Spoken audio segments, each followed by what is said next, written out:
کہ شب برات قریب ہے، قبرستان جاؤ گے، شب برات قریب ہے، قبرستان جاؤ گے، دعائیں کرو گے، حاضری دو گے، لیکن چلتے چلتے باتیں کرتے کرتے شب برات میں قبرستان کیوں جانا چاہیے؟ ابا کی قبر پہ چونا پوتنے کے لیے نہیں۔ ہمارے یہاں ایسا ہوتا ہے کہ لوگ قبروں پہ چونا پوتتے ہیں، کلر پوتتے ہیں۔ آپ کے یہاں کیا ہوتا مجھے نہیں پتا، لیکن بہرحال ہندوستان میں کم و بیش کہیں کم کہیں زیادہ کلچر یکساں ہے۔ اب آپ یہ کام تو مفتیان کرام سے پوچھیں گے کہ قبروں پہ کلر پوتنا چونا پوتنا کیا ہے۔ میں مفتی نہیں ہوں، اس لیے میں اپنی اوقات میں رہ کے بات کروں گا۔ نہ میں مفتی، نہ کوئی خطیب، نہ ادیب، غوث پاک کی چوکھٹ کا ایک بے ہنر فقیر ہوں۔ صرف اصلاح کے لیے آ گیا ہوں، کچھ باتیں آپ کی اصلاح کی کر لوں، کچھ باتیں اپنی اصلاح کی کر لوں، بس اسی میں بات ہو، کوئی بات نہیں۔ تو عرض یہ کر رہا تھا میں کہ آپ مفتیان کرام سے پوچھیں قبروں پہ چونا ڈالنا چاہیے کہ نہیں ڈالنا چاہیے، کلر ڈالنا چاہیے کہ نہیں ڈالنا چاہیے۔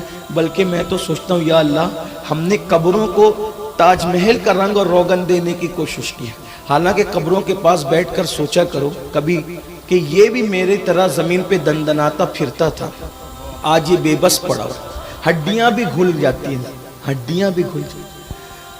اگر جسم پہ کیڑے رہیں گے تو کیسا لگتا ہے، قبر میں جب کیڑے کھائیں تو کیسا لگے؟ بچانے والا کون ہے؟ ایمان کے بعد صرف اعمال ہے جو قبر میں بچا رہے ہیں، اعمال ہے، آمنہ کا لال ہے جو قبر میں بچا رہے ہیں۔ قبر ہے بہت بھیانک۔ ترمذی شریف کی حدیث ہے، حدیث ترمذی شریف کی، اللہ کے رسول علیہ السلام فرماتے ہیں ایک ایک قبر میں 70 اژدہے ہیں، ایک ایک قبر میں 70۔ ترمذی شریف کی حدیث سے آپ ترمذی کی طرف رجوع کریں۔ کچھ لوگ یہ سوچتے ہیں یہ سب کہانی قصے کہاں سے لاتے ہیں یہ لوگ، کہانی قصہ نہیں ہے، حقائق ہے۔ میرے امام کہتے ہیں اندھیرا گھر، اکیلی جان، دم گھٹتا، دل اکتاتا، خدا کو یاد کر پیارے، وہ ساتھ آنے والے ہیں۔ اترتے چاند، ڈھلتی چاندنی، جو چاہے کر لے۔ اترتے چاند، ڈھلتی چاندنی، جو ہو سکے کر لے۔ اندھیرا پاک آتا ہے، یہ 2 دن کی اجالی ہے، بہت دن تک کے یہاں کی چلت فرت نہیں رہے گی، مال و دولت نہیں رہے گا، مال و منال نہیں رہے گا۔ میرے بھائیوں، میری بہنوں، ذرا تصور تو کرو، ذرا غور تو کرو۔ سچے نبی فرما رہے، صادق و مصدوق فرما رہے 70 اژدہے، اور ان اژدہے کی کیفیت حضور بیان کرتے ہیں، فرماتے ہیں ایک اژدہا، اس میں ایک 70 تو سبھی اتنی طاقتور ہے، ایک اژدہے کی طاقت یہ ہے۔ آقا کریم صلی اللہ علیہ وآلہ وسلم فرماتے ہیں اگر وہ زمین پہ صرف پھنکار دے، یعنی سانس لے لے اور سانس کو باہر پھینکے، پھنکار دے، آقا فرماتے ہیں ایک اژدہے کی قوت اتنی ہے کہ اگر وہ پھنکار دے تو قیامت تک اس کی پھنکاری ہوئی زمین پر دانہ پیدا نہ ہو سکے، اناج نہ اگ سکے، یعنی جس کی پھنکار زمین کو بنجر کر دے۔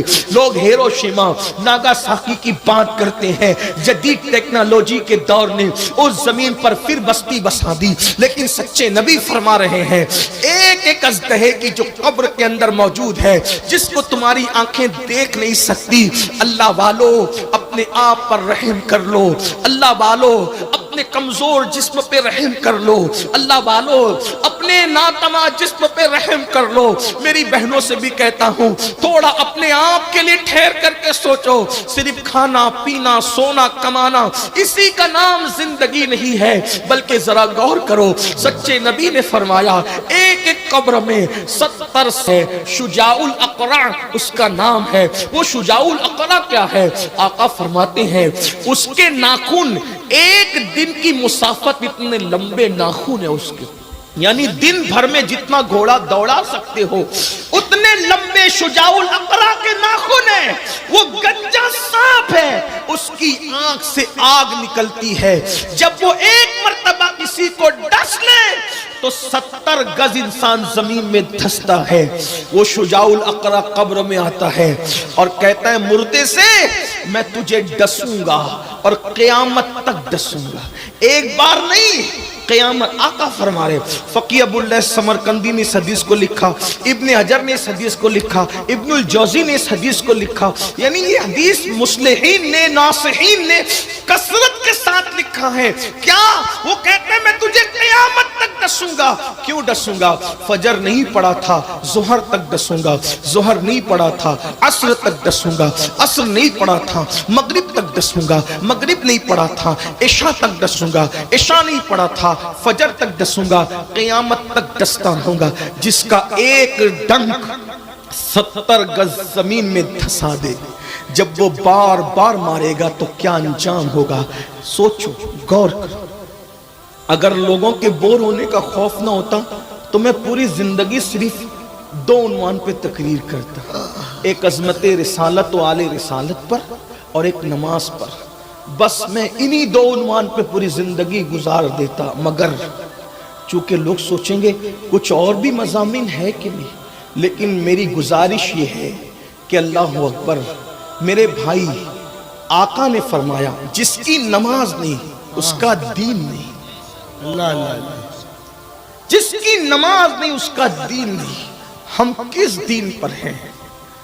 اگر یہ سوچتے ہو کہ ہم نماز پڑھ کر, نماز چھوڑ کر بھی ہم دیندار رہیں گے, اللہ کے رسول جس کا وجود دین ہے, جس کا وجود جانے دین ہے, جس کا وجود جانے ایمان ہے, وہ فرما رہے ہیں کہ جس کی نماز نہیں اس کا دین نہیں. پھر کہاں ہو, پھر کہاں؟ اور سوچو یہ نازک سا جسم, میں سوچتا ہوں اگر نماز چھوڑنے پہ عذاب نہ بھی ہوتا تو کم سے کم یہ حدیث ہمارے لیے کتنی بڑی تھی کہ جس کا دین نہیں, جس کی نماز بھی اس کا دین نہیں. یعنی دیندار ہونے کے لیے نمازی ہونا ضروری ہے. کچھ لوگ یہ کہتے ہیں کہ امین القادری کہتا ہے کہ جو نماز نہیں پڑھتا وہ کافر ہو جاتا. میں نے کہا میں حنفیوں میں یہ بات کیوں کہوں گا یار, لیکن اتنا ضرور کہوں گا کہ جو نماز نہیں پڑھتا وہ دیندار بھی نہیں رہ جاتا. اتنی بات یاد رکھنا. آپ کچھ بھی کرنے دیکھو, آپ تام جھام کر کے اپنے نام کے ساتھ کروڑوں القابات استعمال کر لیجئے, لیکن اللہ رسول کی بارگاہ میں دیندار ثابت کرنا آسان نہیں ہے. اس لیے اللہ کے بندو, اللہ کے عذاب سے ڈرو, نماز کی طرف آؤ. بغیر نماز کے آخرت میں کوئی گزارا نہیں. غریب نواز فرماتے ہیں قیامت میں سب سے پہلا سوال نماز کے بارے میں, پہلی بات نماز کے بارے میں پوچھ کیا کیا. اور دیکھو کتنا بڑا عذاب, قیامت تک شجاع الاقرا کا ڈسنا, شجاع الاقرا کا ڈسنا یہی اسی پہ بس نہیں بلکہ اللہ کے رسول علیہ السلام فرماتے ہیں پوری قبر میں جہنم کی آگ بھڑکائی جاتی ہے اور انسان اس پر لوٹ پوٹ ہوتا رہتا ہے. یہ ہے بے نمازی کی قبر کے حال اور احوال. آپ سوچئے, اور اس سے بچنے کا کتنا آسان طریقہ. ایک وقت کی نماز کے لیے صرف 10 منٹ کا ٹائم لگتا ہے, صرف 10 منٹ. اگر اور جلدی پڑھ لو تو 7 منٹ. میں کہتا ہوں بہت زیادہ بیزی ہو, مصروف ہو, بہت مصروف ہو تو نہیں پڑھنے سے اچھا ہے کہ کم سے کم فرض پڑھ لو. میں یہ نہیں کہہ رہا کہ سنتیں نہ پڑھا کرو, استغفر اللہ, یہ نہیں کہہ رہا. میں یہ کہہ رہا ہوں نہیں پڑھنے سے, سفر میں ہو, ادھر ہو ادھر ہو, مصروف, فرض کبھی مت چھوڑو, کبھی مت چھوڑو. بلکہ یہاں تک صوفیہ لکھتے ہیں کہ کوئی بندہ دریا میں ڈوب رہا ہے اور نماز کا آخری وقت آ جائے تو وہ ڈوبتے ڈوبتے نماز کی نیت کر لے. اگر اس نے ایسا نہیں کیا تو خوف ہے کہ قیامت میں اس کے بارے میں بھی اس سے پوچھا جائے. غور فرمائیں, نماز کب معاف ہے؟ اچھا کچھ لوگ کہتے ہیں حضرت کہیں تو نماز معاف ہوگی. ہاں, اگر پاگل ہو جاؤ تو پاگلوں پہ نماز معاف ہے, یا پھر معاذ اللہ استغفر اللہ الیاذ باللہ کوئی کافر اور مرتد ہو جائے پھر اس کے لیے نماز نہیں ہے, یا پھر کوئی ایام ممنوعہ میں آ جائے اس پر نماز معاف ہے. باقی کے اور میری دانست میں تو نہیں ایسا ہے کہ کوئی بندہ بالغ ہو جائے, مکلف ہو جائے اور اس پر نماز معاف نہیں ہو سکتی. نماز کسی حالت میں معاف نہیں ہے, امیر ہو غریب ہو کیسا ہی ہو, بیمار ہو تندرست ہو صحت مند کچھ بھی ہو, کھڑے ہو کے نہیں پڑھ سکتے بیٹھ کے پڑھو, بیٹھ کے نہیں پڑھ سکتے لیٹ کے پڑھو, اشارے سے پڑھو, مگر نماز پڑھنی ہوگی. اور نہیں پڑھو گے تو پھر شجاع الاقرا کے ڈسنے کے لیے تیار ہو جاؤ.